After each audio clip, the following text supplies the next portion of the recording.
with that story in just a short while, but let's move on. And most families in the slums of Nairobi whose sons are killed by police are forced to pay for the bullets that were used to kill their kin, plus post-mortem charges. This was revealed to members of the Senate and Ad Hoc Committee on Extrajudicial Killings and Enforced Disappearances in Kenya. The coordinator of the Social Justice Center Working Group, Wilfred Olal, said oftentimes families of victims are also prevented by police from holding burial meetings. Human rights groups called for the formation of a commission of inquiry to probe cases of police killings. The Independent Policing Oversight Authority told the Senate it has documented 210 cases of police executions in the last 15 months.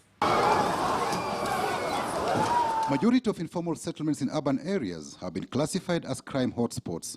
Oftentimes, police mount swabs in slums to flush out suspected criminals involved in theft, muggings, rape and armed robbery, where some trigger-happy officers have been accused of leaving trails of fear and death.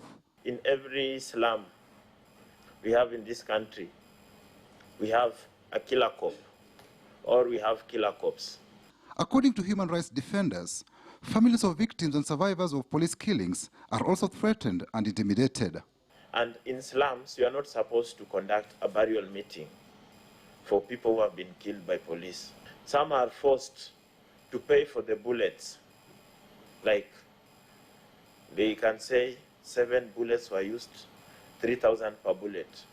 Families are forced to pay for these bullets. And 3, paying for the post-mortem, which at some time becomes very expensive. I'm a little concerned about what Olala said. Is IPOA aware that Kenyans are paying for bullets, for guns discharged by police officers? The Independent Medical Legal Unit, IMLU, believes there is an unwritten policy of shoot to kill in the police service. Since 2013, we have over 1,000 cases of persons dying in police hands, most of them through execution using bullets. I would like to draw your attention once again to the Missing Voices 2019 report, where we have documented over 107 cases, which are now verified, of people who are either killed by the police or have disappeared in suspicious circumstances. We remain deeply concerned that extrajudicial killings, the unlawful use of lethal force, and enforced disappearance continue to undermine the rule of law in this country. The Independent Policing Oversight Authority, IPOA, has documented 210 cases of police killings between October 2018 and end of last month. 146 of the deaths have been due to police action, 39 deaths in police custody, and 25 cases of forced disappearance. There have been intimidation and threats of witnesses, and therefore witnesses then chicken out. And even where we have very strong cases, by the time it goes to court, the witnesses have already, developed fear, and therefore it becomes very difficult to sustain a conviction. Non-implementation of authorities' recommendations is another challenge.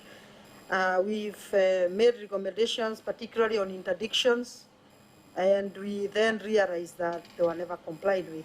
Visit Savo and cause a sweep of the entire national park to confirm what is happening in that park. There are places within those parks where persons are taken and they are told to choose either the bullet or the wild animals, particularly the lions, to do their work. Arabuko Sokoke within Malindi Mombasa Highway is now also being used to dump bodies, and then animals, are expected to gorge on the bodies that are thrown there. The human rights groups have called for the operationalization of Prevention of Torture Act and the National Coroner Service Act to check on extrajudicial killings. Patrick Amimo, KTN News.